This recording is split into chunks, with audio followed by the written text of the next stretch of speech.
freaking tie? Like, really? A tie on Sunday Night Football? Waiting all day for Sunday night and then a tie? I used to understand, all right, man, you know, it's a physical game. We can only play so long. Absolutely not. No, they only play 17 of these. The league has no problem with, like, oh yeah, go play in Ireland. Good luck. Couple days travel. No problem with, oh, a Thursday after a Sunday. Yeah, man, you'll be all right. Don't worry about it. You're on the road. It'll probably be a real game. And then they just end games in a tie. 40-40, Dallas and Green Bay, like a premier matchup. And we get no winner. It's absolutely ridiculous. Play to a finish. Play until someone wins. A few more minutes isn't going to kill anybody. And honestly, it's just not good TV. A tie. At the standings at the end of the year. Oh, well, these two teams have won the same number of games, but one team has fewer losses, so they get in. It's disgusting. Play to win the game. Isn't that famous? Isn't that a famous quote? But yet, here we are. A freaking tie.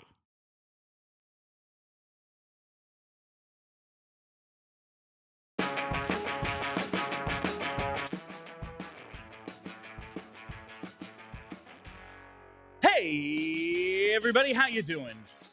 Well, that's good. Welcome to Philadelphia Live in the Xfinity Lounge. My name is Bill Matz. I'm your director of fun and games for the afternoon. Joining me behind the glass, it is the world's greatest producer, Tyler Zulli. What's going on, Tyler? Hi. What's happening? Yeah, your setup looks nice, by the way. This Liberty Bell doesn't ring the way that other bell did. Now, I have a question. Yeah, we're going to have to bring back the bell. Is that the Liberty Bell pencil sharpener? Turn it around. Turn it around. Look on the other side. Look on the other side. It is a pencil sharpener. I think I have had that in my the room at my mom's house since I was probably 7 years old. A couple of years ago, Ava did like a thing with a bunch of her friends where they all made like big boards to take to a party of like different themed foods and stuff. And she was like, screw it, I'm just doing Philly stuff. And like got cheesesteak and hoagie things and arranged it all and like put different things on the board to make it more Philly and just got that at like Dollar General or something. And I never noticed that it was actually a pencil sharpener. That is hilarious, Tyler. But yeah, a little bit of a different setup here today as we're trying some new things with Philadelphia. But we have to start, as we always do, with the headlines. Woo! Baseball regular season is over, and the Phillies end the season with 96 wins. 5 teams in franchise history have ever had more to end the year. The 102 wins franchise record, the 4 aces in 2011, we all remember, at least a magical regular season. In 76 and 77, they went back-to-back 101-win seasons with teams that featured guys you may have heard of, Mike Schmidt, Steve Carlton, pretty decent squads. 2010, Roy Halladay wins a Cy Young in front of a World Series contender his first year here. And they also won 97 in the, roided up, partied out, flash in the pan, Disney movie on LSD season that was 1993. That's it. Those are the only teams that have ever had better regular seasons than these Phillies. And the more I talk to Tyler about what we could see in this postseason, the more and more pumped up I get, because this is a really freaking good team. And just looking at the potential matchups, I don't see anybody better. Does that mean they're going to win the World Series? I did just in the last minute mention 2011. It could happen. But I am really, really excited. But I think even more than the Phillies finishing with 96 wins, heading in is, I got to believe, at least one of the favorites to win the World Series. The Mets missed the playoffs, baby. Oh, my God. What an incredible Sunday. We'll talk about the Eagles plenty in the next couple of minutes, but they, of course, improved to 4-0 by beating the Tampa Bay Buccaneers. And the only team in sports I hate more than the Bucs, the freaking Mets with a $340 million payroll, miss the playoffs. It is just beautiful. On June 12th, the Mets had played 69 games. They have the best record in baseball. Pitching staff has the best ERA in baseball. And since they've gone 38-55, only better than 4 other teams in all of Major League Baseball, it was so bad that their owner, Uncle Steve Cohen, had to issue an apology, Tyler, and it's hilarious. He tweets, Mets fans everywhere, I owe you an apology. You did your part by showing up and supporting the team. We didn't do our part.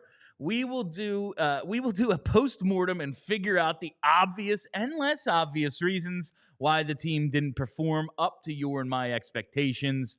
We are all feeling raw emotions today. I know how much time and effort you put into this team. The result was unacceptable. Your emotions tell me how much you care and continue to motivate the organization to do better.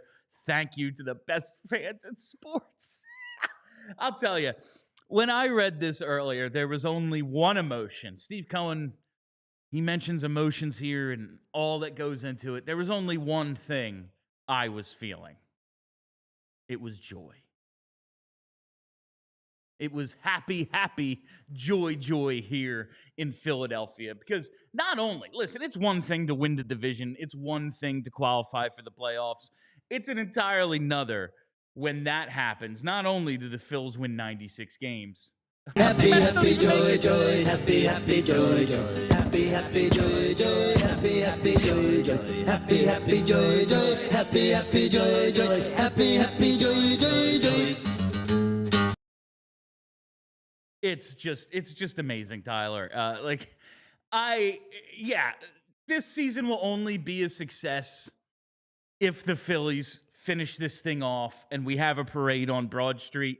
But I got to tell you, just in terms of regular season and getting to this point, I can't think of many better ways for this to go than the Phils get in 96 wins and the Mets with almost a $500,000 payroll. Basically, they're not going to play a single game in the month of October. What a shame. I asked Andrew. I said, "Where do you think the Mets are going to watch games this year?" I said, "Cancun, St. Lucia, their backyard." It won't be at Citi Field. I mean, I guess they could do a viewing party at Citi Field. Maybe a nice viewing party. Yeah. It's funny because the issues that they had, or that we thought we perceived that they were going to have, ended up being the problem that they have. And their starting pitching was really good out the chute. And we were like, whoa, hey, Griffin Canning's pitching well. And they got all these dudes. It's like, where's this kind of coming from? And then it kind of fell apart as we expected it to. Of course. You can't win games consistently when your starting pitching depth refuses to go more than 5 innings.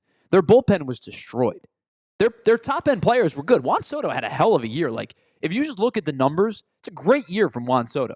But their bullpen was destroyed. Helsley was awful since they acquired him from the Cardinals.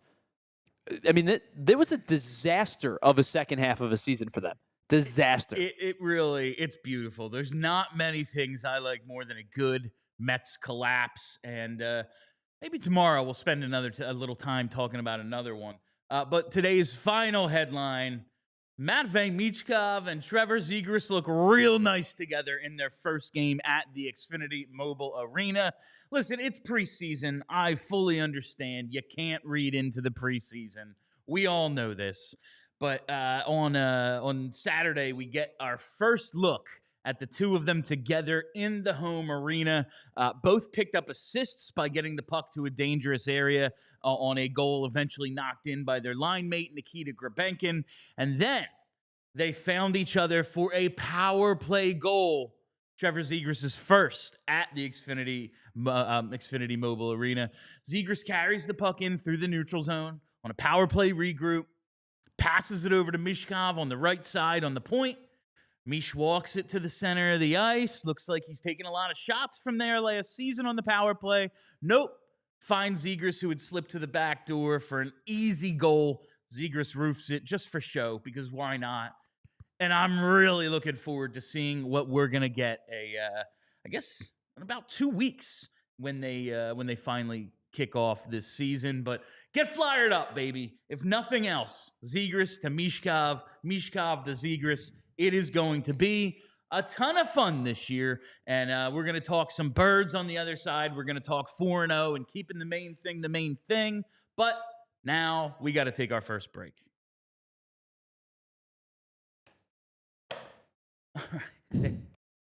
Let's talk about Let's talk about getting you back to what you love, especially now. The weather is cooling. It's a little nicer outside. You're thinking about getting back to some of your favorite activities, pickup games, night games, whatever it is. Well, whether you're biking by the Schuylkill or chasing down your kids, finally tackling something around the house, it's tough when your body doesn't cooperate, and that's where Rothman Orthopedics comes in.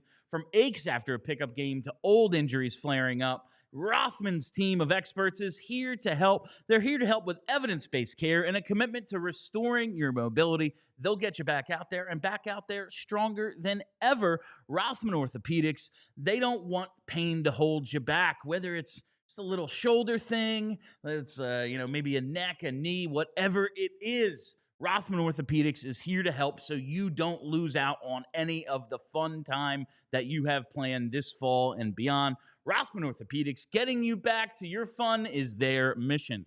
All right, let me tell you about our friends over at Xfinity, because if you call yourself a football fan, especially if you call yourself a postseason baseball fan, you have to get in with our friends over at Xfinity, because it is the place to watch all of your favorite games where you're not going to have to worry about lagging and buffering, switching between different apps. If you are a big fan, don't get fan-fished. Head on over to Xfinity. You'll get the ultimate sports destination where you can find all of the best games and your favorite teams all in one place. It is the perfect fan flex where you get all the action right in your living room. Plus, with the fact that Xfinity has the best picture and 4K sound, it's going to feel like you're at the stadium anyway, so you don't have to worry about battling traffic and getting there in a $20 beer. You could do it all from your living room couch with my friends at Xfinity. And on top of that, you get real-time notification and live stats right on your TV. So next game day, make sure the big fan in your life isn't a big fail. Learn more at Xfinity.com. Xfinity, imagine that.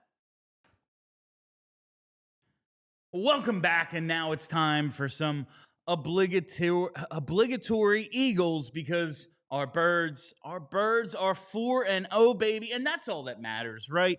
It's all that matters, but I find myself struggling with it. And listen, we only need to look back a year and go, well, they were 2-2 and use that bye to reset. Well, they don't have the Week 5 bye this year, but they also don't have 2 losses already on the season.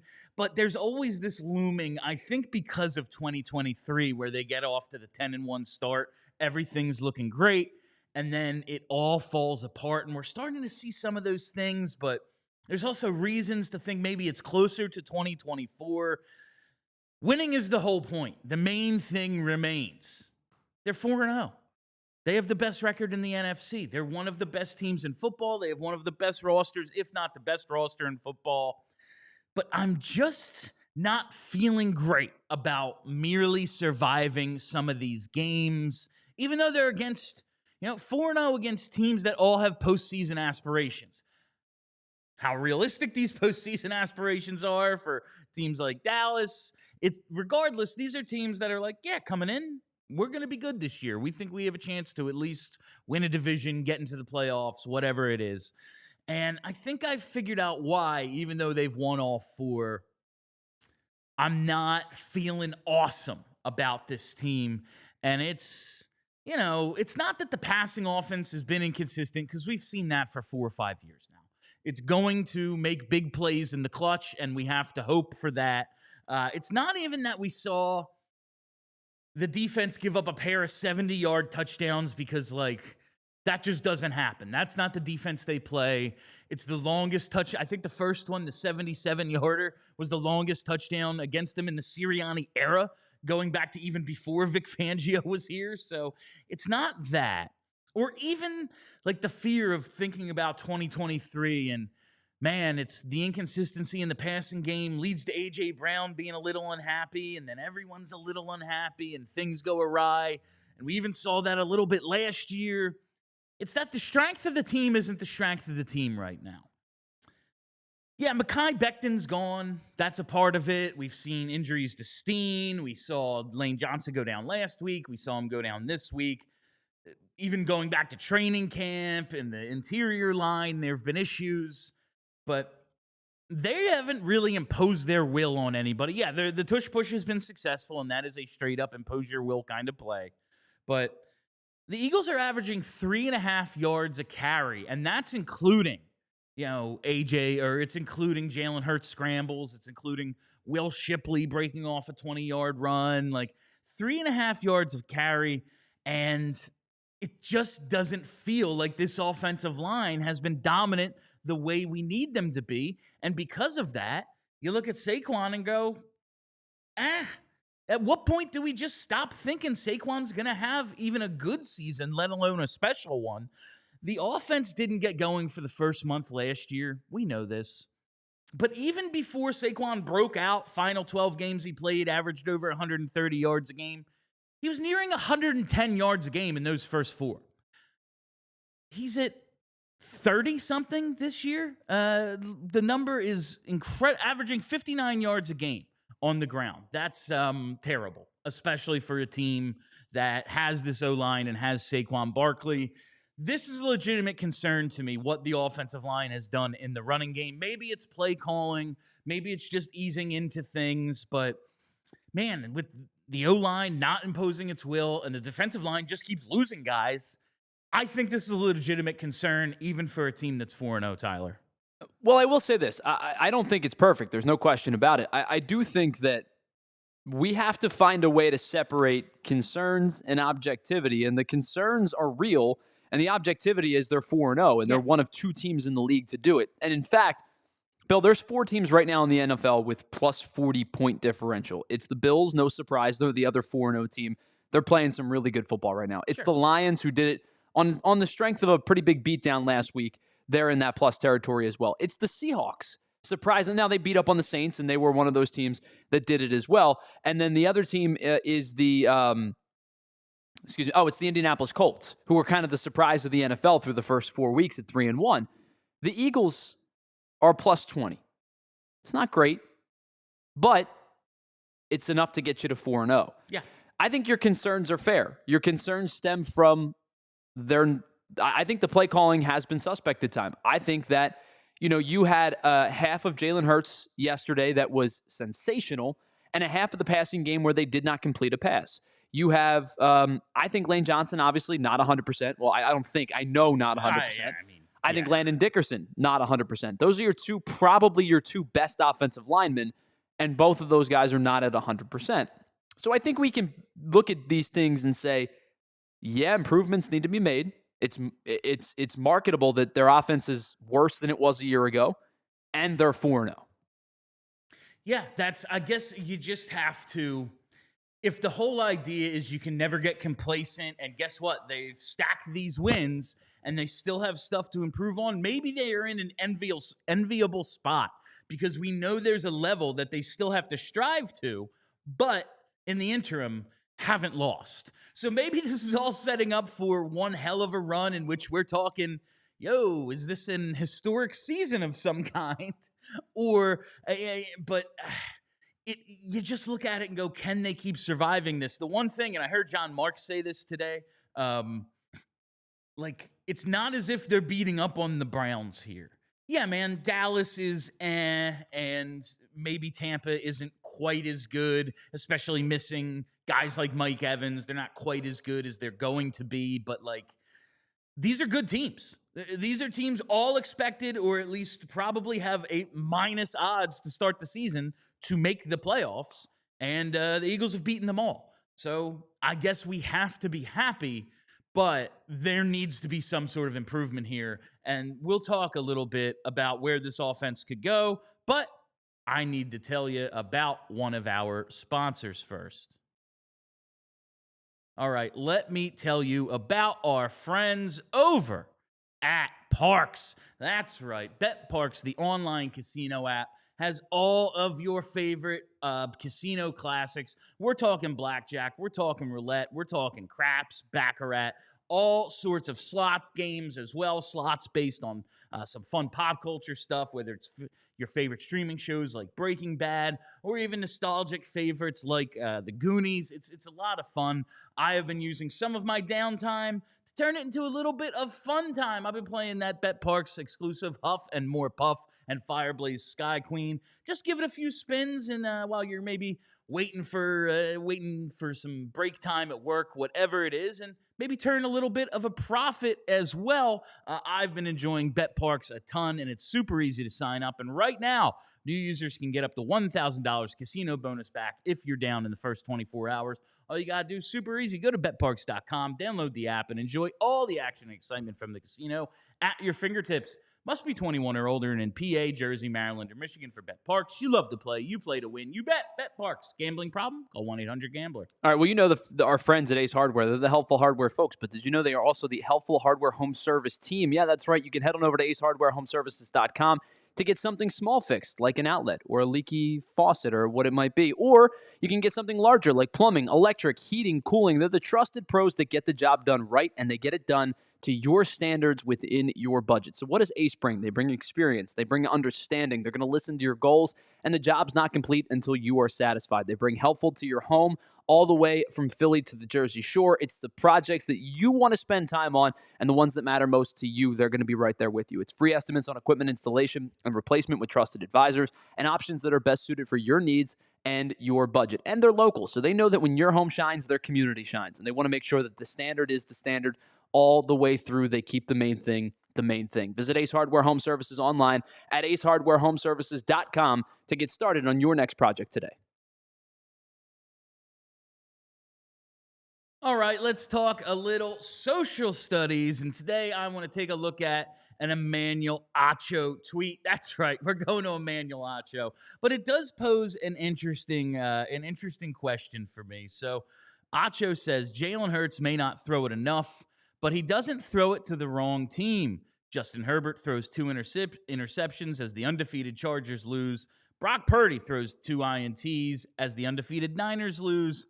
Daniel Jones throws 2 INTs, including a game-losing interception as the undefeated Colts lose. And Baker Mayfield throws an interception as the undefeated Bucs lose. The Eagles are now one of 2 remaining unbeaten NFL teams, and it's not a coincidence. And 100%, we talked about it last week. There's a reason every game, keys to the game, win the turnover battle. Like, you can just skip that part because we all know at this point, it's 70%. Over 70%. You win the turnover battle, you win the game. And the Eagles don't turn the ball over. But at a certain point, you do have to make the big plays to win when you're in a tough playoff game, when you are in down the stretch, November, December, fighting for that number 1 seed, fighting to advance, whatever it is. Watching these last 2 games especially, do we think the second half against the Rams and the first half on Sunday against the Bucs is enough to show us that, yeah, man, this team has more up its sleeve, and right now they're just banking W's and not putting too much on tape? I do wonder that. This team has played a ton of football over the past couple of years. There are a lot of tendencies that they have shown because they have played so many freaking games, playoffs and otherwise. Maybe there is a purposefulness to their conservative approach.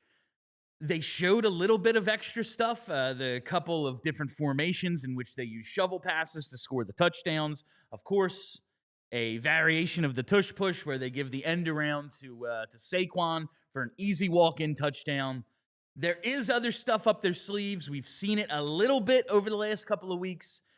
Do you think there is an element of we're saving some stuff, Tyler? Well, I don't, because I think at this point you're probably into that next phase of the season. I think that that's applicable in the preseason. I think that's applicable in college football when you play non-conference games, especially against lesser opponents. I'm not so sure they're in a we're saving stuff mode. I think they're in a we're figuring stuff out mode. And I do think that is the more applicable way to kind of go about it. I don't think that they're not at full capacity offensively yet. They're too talented to not be and to be this inconsistent. I would love to get a better understanding of Kevin Patullo's route trees, because I think at times, like there was a play yesterday, it was 3rd and medium, and just from the shot, and obviously you can't see overhead, but just from the shot, it looked like there was a lot of vertical down the field. Just by the way that they were running their routes, it looked a lot of vertical, and it was like, dude, you only need 6. Yeah. I don't need 60 on this play. You only need 6. And so I wonder if that's a question mark, because we know Jalen Hurts doesn't want to turn the football over, as you mentioned. So he's not going to make that throw if he doesn't have to. Now, we've seen him make that throw. 4th down the sideline to A.J. Brown in years past. In the Super Bowl to Devontae Smith with the dagger. He can make it, no question. Yeah. But he's not going to if he doesn't have to. And I think in those spots, there's still like a, do you need to get 16 or 26 or 36? You can get 6 on 3rd and 5. I think the thing that's frustrating me right now, and there's a lot, and again, they're 4-0.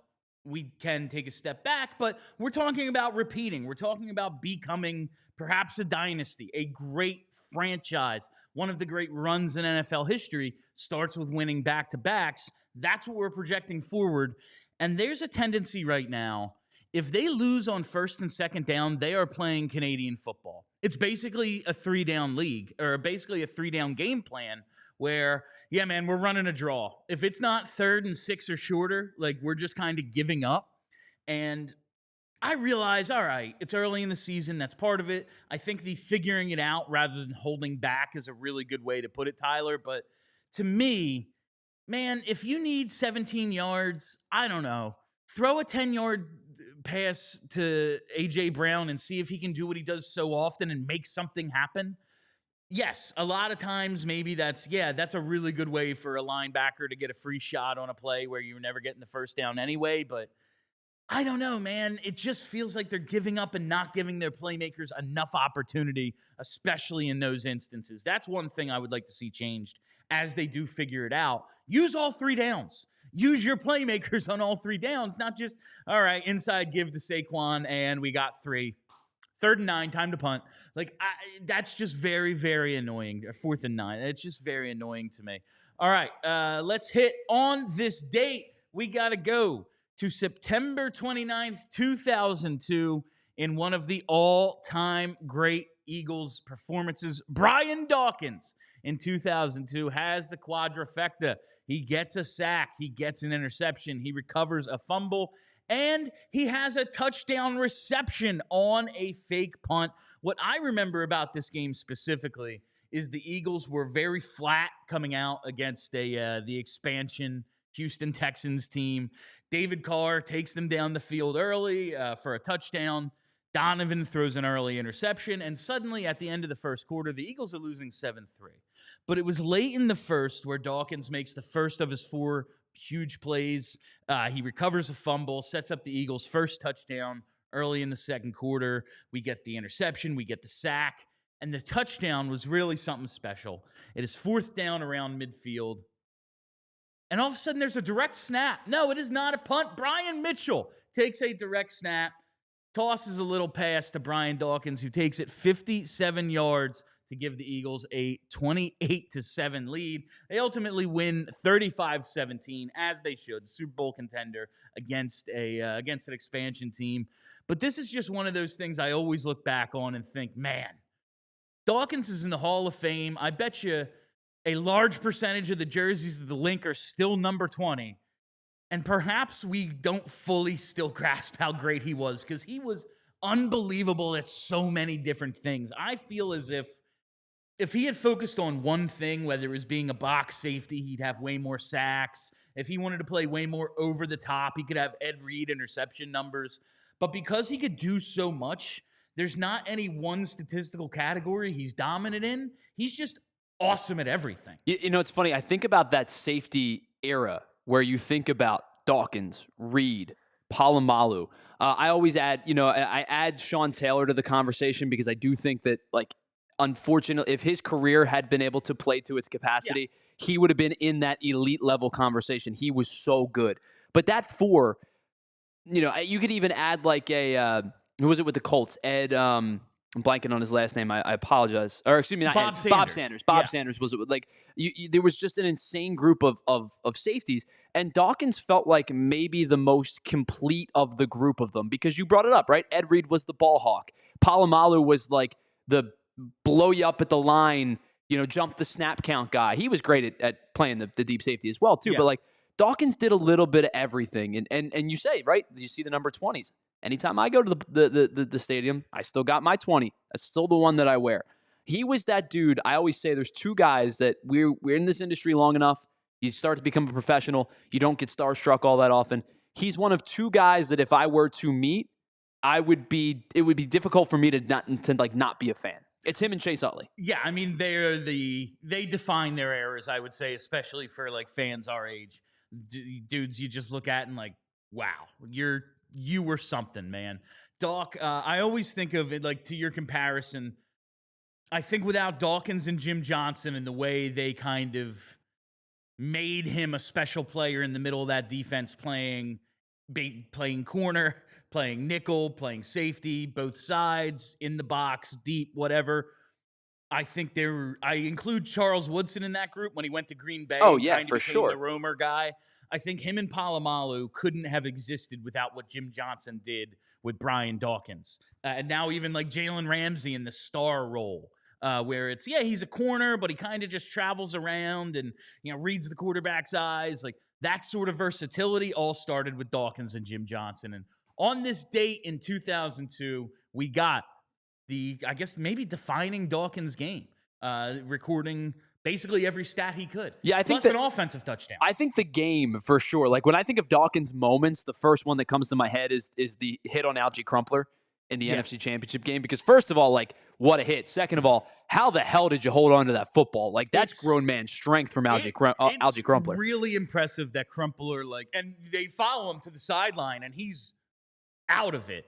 But somehow he held on to that ball. But yeah, that was that. I just wanted to make sure we got a little Dawkins in today. Make sure you are following us here on Twitter at Philadelphia PHLY. Make sure you're following us right here on the YouTube page and hit that like button. The likes make me feel good about myself, so do it. And make sure you are following the podcast as well. Just search Philadelphia wherever you get those. Coming up today, we have all the beat shows. The Eagles are on probably right now. We will be live at 4 o'clock to talk a little Flyers, Charlie and I, for the PHLY Flyers show. That's it for today. Thank you all for listening. Thank you for hanging out. Thank you to my producer, Tyler. I'm Bill Matz. Till tomorrow, be excellent to each other. We all silly like the mayor.